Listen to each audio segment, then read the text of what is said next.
సాయి శివాని భక్తి పాటలు. సాయి శివాని భక్తి పాటలు.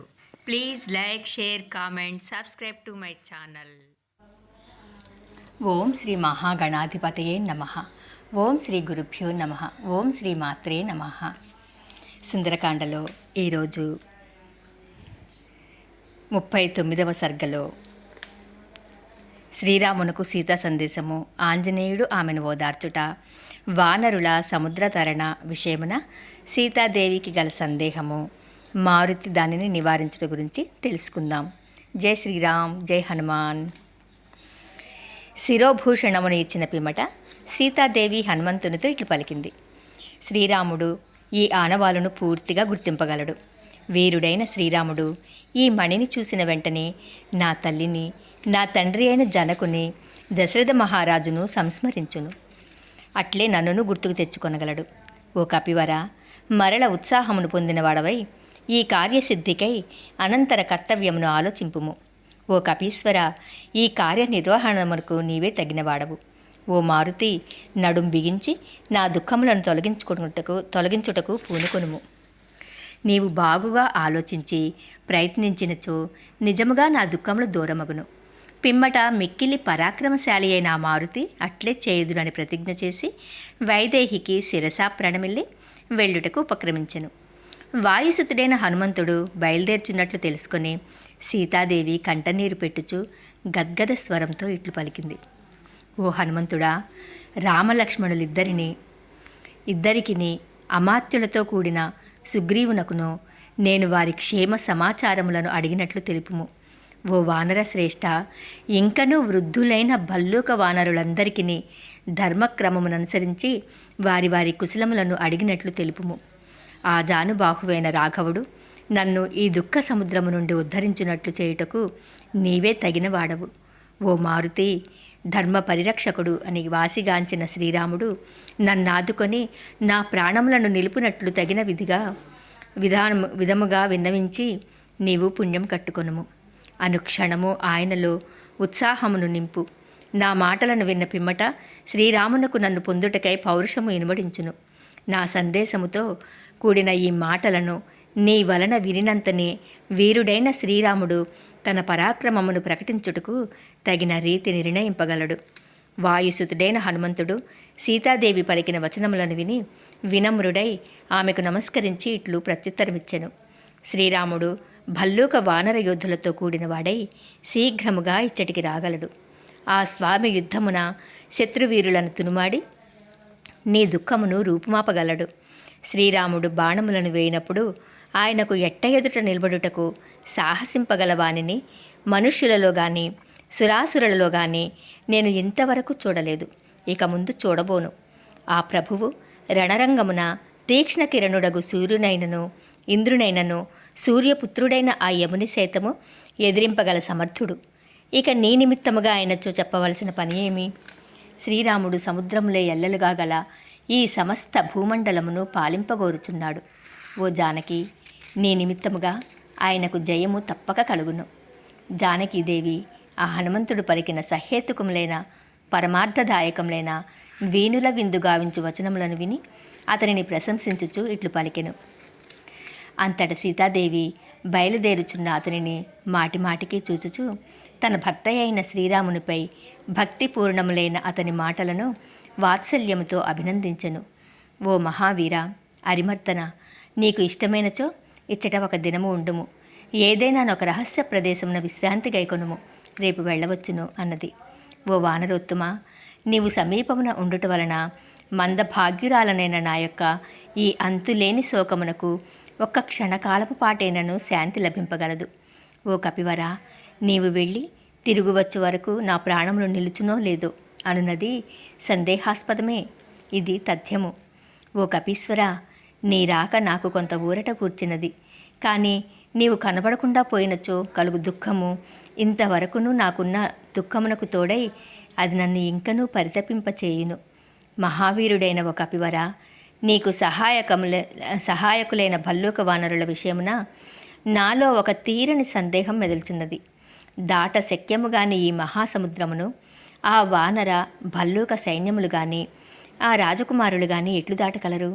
ఈ సాగరమును లంఘించుటకు గరుత్మంతునకును నీకును ఆ వాయుదేవునకును ఈ ముగ్గురికి మాత్రమే సాధ్యమగును. అందువలన మిక్కిలి క్లిష్టమైన ఈ కార్య సాఫల్యమునకు నీకు తోచుచున్న ఉపాయమేమి? ఏలననే కార్యసాధకులలో నీవే అగ్రేశ్వరుడవు. ఓ శత్రు సంహారక, ఈ కార్యమును సాధించుటలో నీవు ఒక్కడవు మాత్రమే సమర్థుడవు. ఇది నిజము. కానీ ఇట్లు చేయుట వలన ఈ కీర్తి నీకు మాత్రమే దక్కును, రామునకు లభింపదు. ఈ కార్యసిద్ధి వలన నీ కీర్తి ప్రతిష్టలు ఇనుమడించును.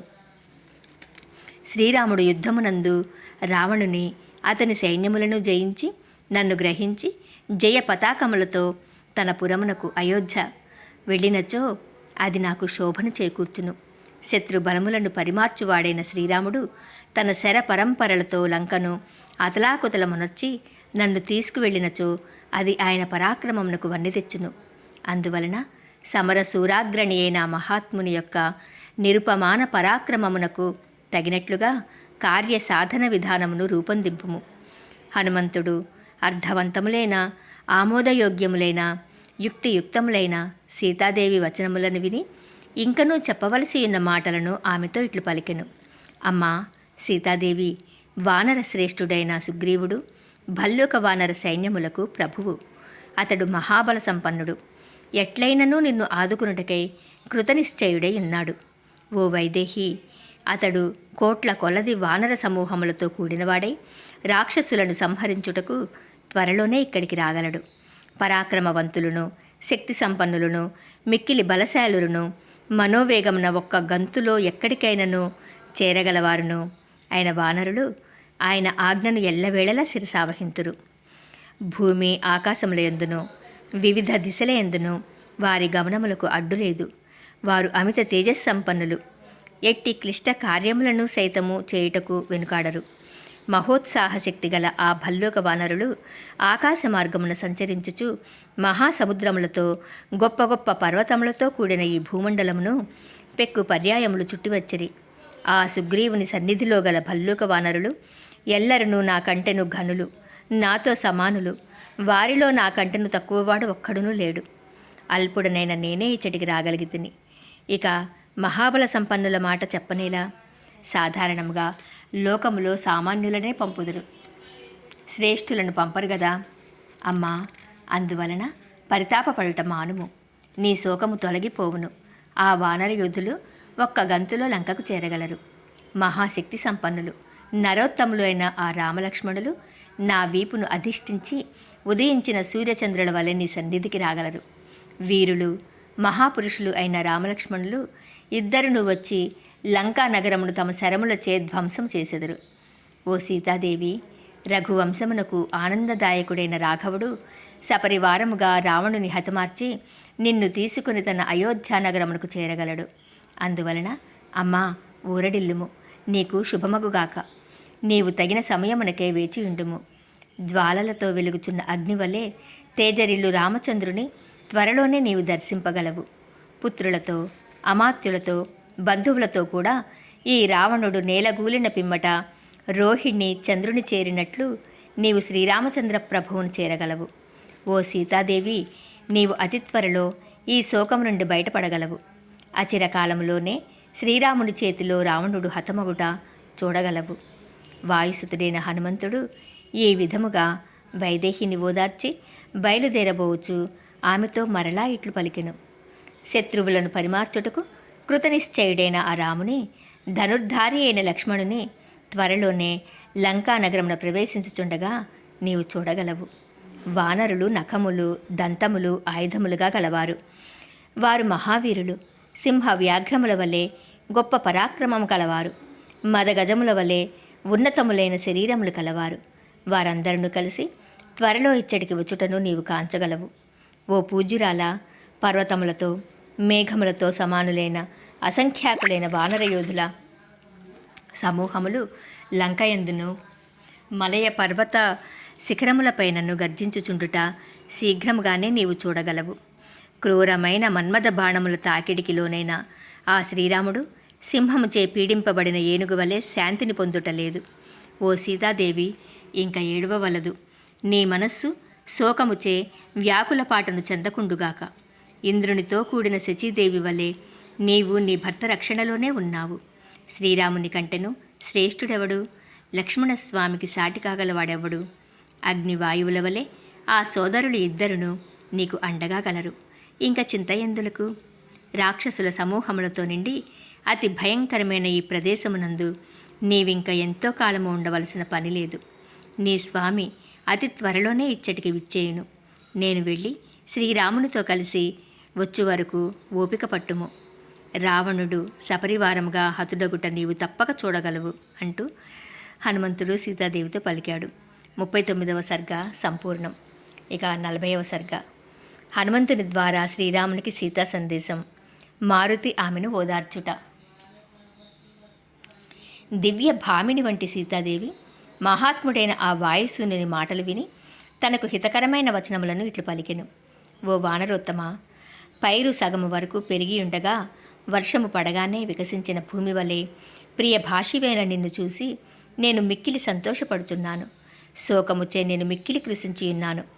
ఎట్లైనను మహాపురుషుడైన నా స్వామితో స్పర్శ సుఖమును పొందగోరుచున్నాను. నా యందు దయ్యుంచి నా మనోరథము ఈడేరునట్లు చూడుము. ఓ కపివరా, నాడు శ్రీరాముడు కోపోద్రిక్తుడై ఈషీకము అను తృణమును మంత్రించి కాకి యొక్క ఒక కన్నును తొలగించెను. ఆ కథను నా ప్రభువునకు ఆనవాలుగా తెలుపుము. రామా, ఒకనాడు నా నుదుట తిలకము చెదరగా నీవు మణిశిల గంధ తిలకమును నుదుటిపై ఉంచుటకు మారుగా నా చెక్కిలిపై దిద్దితివి. ఆ విషయమును జ్ఞప్తికి తెచ్చుకొనుము. మహేంద్రునితో వరుణునితో సమానమైన పరాక్రమం గలవాడైనను నీ భార్య అయిన సీత అంటే నేను రావణునిచే అపహరింపబడి రాక్షసుల మధ్య కాలము వెళ్ళబుచ్చుచుండగా నీవెట్లు ఓర్చుకొనుచున్నావు? ఓ సత్పురుష, ఈ దివ్య చూడామణిని నేను ఇంతవరకును కాపాడుకొంచు వచ్చి తిని ఈ దుఃఖ సమయమున కూడా దీనిని చూచినప్పుడు ఎల్లవేళలా నిన్నే దర్శించినట్లు సంతోషపడుచుంటును. రత్నాకరమునందు పుట్టి మెలిమిలలాడుచున్న ఈ చూడామణిని నీకు పంపుచున్నాను. శోకమగ్ననైన నేను ఇక మీదట జీవించి ఉండజాలను. భయంకరులైన రాక్షస స్త్రీలు నాకు కలిగించిన దుఃఖములు భరింపరానివి. పలికిన పలుకులు హృదయ విదారకములు. వాటిని అన్నింటినీ నీ కొరకై ఏనాటికైనను నీవు వచ్చి నన్ను రక్షింతువను ఆశతో ఇంతవరకును సహించుతూ వచ్చి తిని. ఓ శత్రు సంహారక, 1 నెల వరకు మాత్రమే నా ప్రాణములు నిలుపుకొనియుందును. ఓ రాజకుమారా, నీవు రానిచో అటుపైన నా ప్రాణములు నిలువవు. రాక్షస రాజైన ఈ రావణుడు మిక్కిలి క్రూరుడు. వాని చూపులు నన్నెంతగానో బాధించుచున్నవి. నీవు వచ్చుట ఆలస్యమైనచో గడువునకు నెలకు పిమ్మట 1 క్షణము కూడా ప్రాణములతో నుండచాలను. మహా తేజస్శాలియు వాయుసూనుడును అయిన హనుమంతుడు సీతాదేవి కన్నీరుగార్చుచూ పలికిన దీనవచనములను విని పిమ్మట ఇట్లు పలికెను. ఓ సీతాదేవి, శ్రీరాముడు నీ శోకములో మునిగి సుఖభోగములకు విముఖుడయ్యున్నాడు. ఇది సత్యము అని శపథపూర్వకముగా తెలుపుచున్నాను. శ్రీరాముడు దుఃఖమగ్నుడగుట చూసి లక్ష్మణుడును మిక్కిలి పరితపించుచున్నాడు. ఓ భామిని, ఎట్టకేలకు నీవు నాకు కనబడితివి. ఇది శోకింపవలసిన సమయము కాదు. ఇక ఈ క్షణము నుండి నీ దుఃఖము దూరమైనట్లు భావింపుము. శత్రు సంహారకులు మహాపురుషులు అయిన రాజకుమారులు ఇరువురును నీ దర్శనమునకై ఆరాటపడుచున్నారు. ఈ కారణముగా వారు లంకను భస్మమునర్తురు. ఓ విశాలాక్షి, ఆ రామలక్ష్మణులు దుర్మార్గుడైన రావణుని బంధుమిత్ర పరివార సహితముగా రణభూమికి బలిగిచ్చి నిన్ను అయోధ్యానగరమునకు తీసుకుని వెళ్ళెదరు. ఓ పూజ్యురాలా, శ్రీరామునకు సంతోషమును గూర్చునట్టి ఆయన గుర్తింపగలిగిన ఏదైనా మరి ఒక ఆనవాలును ఇమ్ము. ఓ వీరుడా, నేనిదివరకే ఉత్తమమైన నా చూడామణిని ఆనవాలుగా ఇచ్చియున్నాను. ఓ హనుమంతుడా, దీనిని చూసిన పిమ్మట శ్రీరాముడు నీ మాటలను పూర్తిగా విశ్వసించునని సీతాదేవి పలికెను. సర్వశుభలక్షణ సంపన్నుడైన ఆ వానరోత్తముడు ఆ మణిభూషణమును తీసుకుని సీతాదేవికి శిరసాప్రణమిల్లి వెళ్ళుటకు ఉపక్రమించెను. ఎగురుటకు సిద్ధమైన వాడును, దేహమును పెంచుచున్నవాడును, మహావేగము కలవాడును అయిన ఆ వానర శ్రేష్ఠుని చూసి ఆ జానకి కన్నులలో అశ్రువులు నిండగా గద్గద స్వరంతో దీనముగా ఇట్లు పలికెను. ఓ హనుమంతుడా, సింహ పరాక్రములైన ఆ రామలక్ష్మణ సోదరులను, అమాత్యులతో కూడిన సుగ్రీవుని తదితరులు అందరినీ కుశల ప్రశ్నలతో అడిగినట్లు తెలుపుము. ఆ జానుబాహుడైన ఆ శ్రీరామచంద్రుడు నన్ను ఈ దుఃఖసాగరము నుండి గట్టెక్కించుటకు తగిన ఉపాయమును నీవే ఆలోచింపుము. ఓ మహావానరవీరా, నీవు రాముని సన్నిధికేగి తీవ్రమైనదియు అంతులేనిదియు అయిన నా ఈ వేదనను రక్కసిమోకలు నన్ను భయపెట్టుచు బాధించుచున్న తీరును ఆయనకు విన్నవింపుము. నీ ప్రయాణము హాయిగా కొనసాగుగాక. ఆ హనుమంతుడు రాజకుమారి అయిన సీతాదేవి సందేశమును అందుకుని కృతార్థుడై సంతోషముతో పొంగిపోయిను.